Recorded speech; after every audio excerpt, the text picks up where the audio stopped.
The Montana winter came early that year, brutal and unforgiving.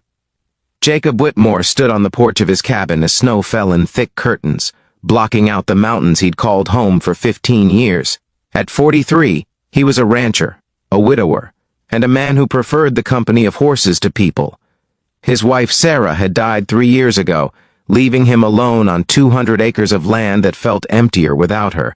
He worked the ranch alone now, kept to himself, spoke to maybe 5 people a month. It was the life he'd chosen after grief had hollowed him out. The knock on his door came just after dark, soft and hesitant.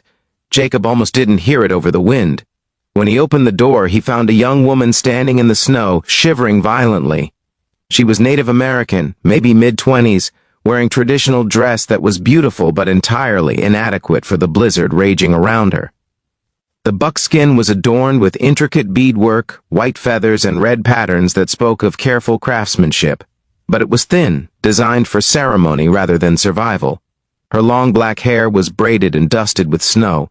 Her face was striking but etched with exhaustion and fear, and she was barely able to stand. "Please," she said, her voice breaking. "May I sleep in your cabin, sir? It's freezing outside. I won't be trouble. I just need shelter until morning." Jacob stared at her for a moment, processing. Out here, miles from town, in a blizzard that had already dropped 8 inches of snow. How had she gotten here? Why was she dressed like this? "Come in," he said, stepping aside. "Quickly, you're half frozen already." She stumbled inside and Jacob caught her elbow, guiding her to the chair near the wood stove. She collapsed into it, her whole body shaking. "I'm going to get you blankets," Jacob said. "And hot coffee. Don't move." He returned with wool blankets that had belonged to Sarah, draping them over the woman's shoulders. He poured coffee from the pot that was always warming on the stove and pressed the mug into her trembling hands. "Drink this, slowly." She obeyed, her fingers barely able to grip the mug.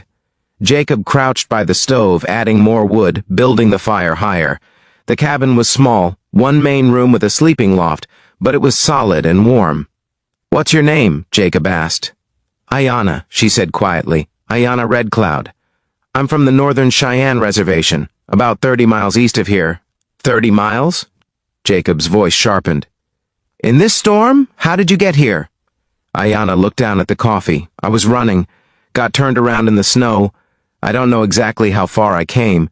I just kept moving because I knew if I stopped, I'd freeze." "Running from what?" She was silent for a long moment. When she looked up, Jacob saw fear in her eyes, real, bone-deep fear. "My uncle. He arranged a marriage for me, to a man who beat his first wife so badly she lost hearing in one ear. I refused. So my uncle locked me in a room and said I had 2 choices: marry him tomorrow, or be shamed and cast out of the family." Her voice steadied with anger. "I chose neither. I went out the window during the ceremony preparations. Just ran. I was wearing this dress for the wedding. I didn't have time to change. I just ran." Jacob felt something stir in his chest, anger at men who thought they owned women. Respect for this young woman who'd chosen frozen wilderness over forced marriage. "You can stay here as long as you need," Jacob said. "I'll take the loft. You take my bed. In the morning, if the storm clears, we'll figure out next steps. If you want to go back, I'll drive you. If you don't, we'll figure out somewhere safe." Ayanna's eyes filled with tears. "You don't know me. I could be lying. Why would you help me?" "Because my wife Sarah would have helped you," Jacob said simply, "and because no one should be forced to marry someone they don't want to marry. That's not culture. That's cruelty." The storm lasted 3 days. The snow piled 6 feet high in drifts, making travel impossible.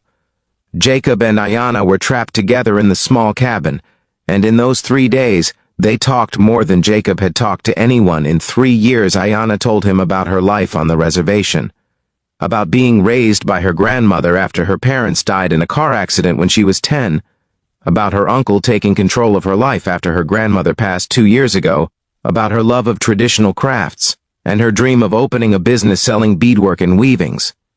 "But my uncle said that was foolish," Ayanna said. "He said my job was to marry well, have children, take care of a husband. That my dreams didn't matter."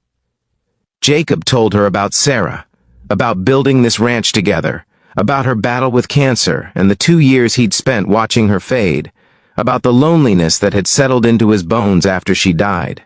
"She made me promise I wouldn't disappear into grief," Jacob said, "that I'd keep living. But I haven't done a good job of keeping that promise.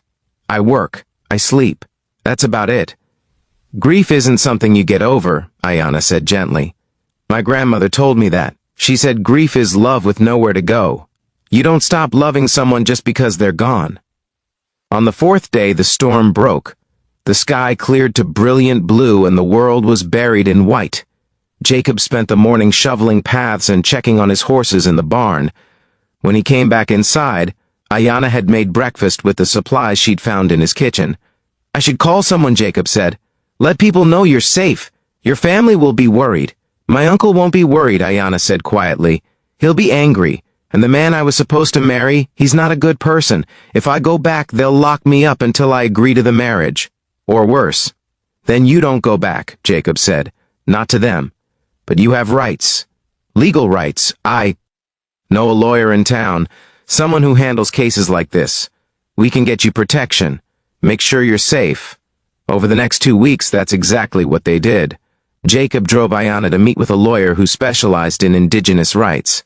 They filed for a protective order against her uncle and the man he'd tried to force her to marry. They contacted social services on the reservation and reported the situation. And during that time, Ayanna stayed at Jacob's cabin.